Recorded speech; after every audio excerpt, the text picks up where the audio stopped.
Parliament since Lydia Thorpe quit the Greens, went independent. But now we read that she has applied for planning permission to cut down about 20 native trees and shrubs. Native trees and shrubs, plus ornamentals. Who cares about camellias and rhodies, I guess. To add, so she can add luxury townhouses to one of her investment properties. James, is this fair enough? Given that the Greens have a habit of banning almost anything that might supposedly hurt nature, even if some blind moth that might be in the way. What's that old adage, Andrew? If it wasn't for double standards, the left wouldn't have any standards at all. This senator has previously argued against developments precisely because they would require trees habitated by koalas to be removed. And now here on her own property, for profit, she's doing the exact same thing. But the Greens stopped being about the environment a long time ago. The other thing here is that the Greens have been banging on about the housing crisis and demanding that landlords freeze rents. Well, I'd be interested to know if the senators, if these houses she's building will be provided at cost to poor people in need of shelter. What do you think the odds? Oh, what a good angle. Evan and Ray, I mean, what do you think? Hypocrisy or, fair enough? Maybe she'll plant more trees. I don't know. No. And by the way, all right, koala poop has been found near her property, but there's no koala food trees there. So is she excused? Yeah, look, I think James hit the nail on the head there. If these sorts of people didn't have double standards, they wouldn't have any standards at all. But I actually think it reveals something of a contempt towards average Australians. I think it sort of implies a message of do what I say, not what I do. And I think that's a very bad mentality for any politician to have, but it's very unsurprising for someone of her character. Hey folks, welcome to my YouTube channel. What you saw here was an interview on the Bolt Report detailing how hypocritical this senator is. So Mehreen Farqui, or I can't pronounce her bloody surname, so she wants to bulldoze native trees in a 1.5 million subdivision of her Port Macquarie property. Yeah, so this is what she's going to do. So she's going to make a town house and also a single family house in this particular hectare land near Port Macquarie, or somewhere in Port Macquarie. So she did submit a planning application to have these removed. So obviously this woman was a hypocrite when I first read this report. I mean, obviously, if anyone thinks the Greens are for social housing, the environment, obviously they're not. I mean, they're just playing politics like any other political party is. I mean, in the past, so in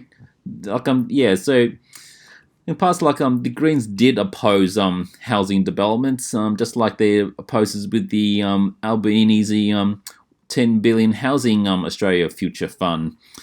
So that's one aspect of the Greens that always do. They just do one thing and does another. So they don't really practice what they preach.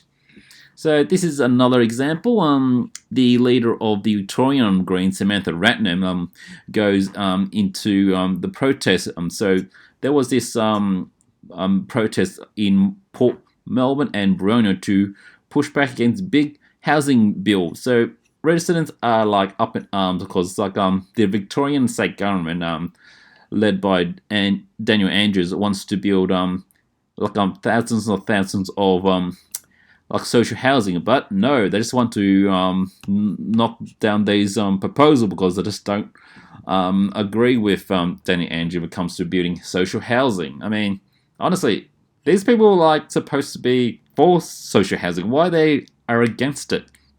It doesn't seem to make much sense when they just preach one thing but do another in real life, which goes the opposite of what they being spruiking or bragging about. I mean, this is just sort of rhetoric which does no favor for anyone who's looking for rent or anyone who's struggling to find a place to live.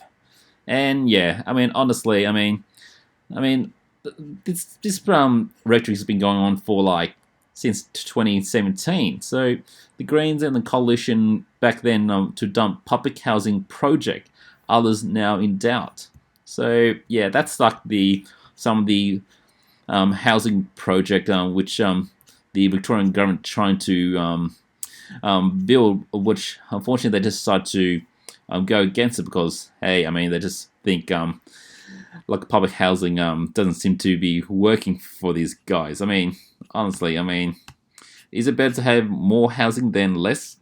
I don't know what you guys think, but honestly, if everyone thinks eating the rich or eat the rich will be great for society or for some utopia, well, I think we all know the Greens and the coalition aren't the ones that are fighting for the middle class. They're just using the middle class just to further their agendas for whatever agenda they have. And honestly, they don't seem to care about social housing. And honestly, I bet you these Greens probably earn way more money than most folks who are paying taxes and so on. So if anyone wants to eat the rich, well, you know where to start. These guys, yeah, I'm sure they had more than $1 million than anyone else. So if anyone wants to eat the rich, eat the politicians. Anyway, that's my commentary. Let your thoughts know in the comment section. Have a good day.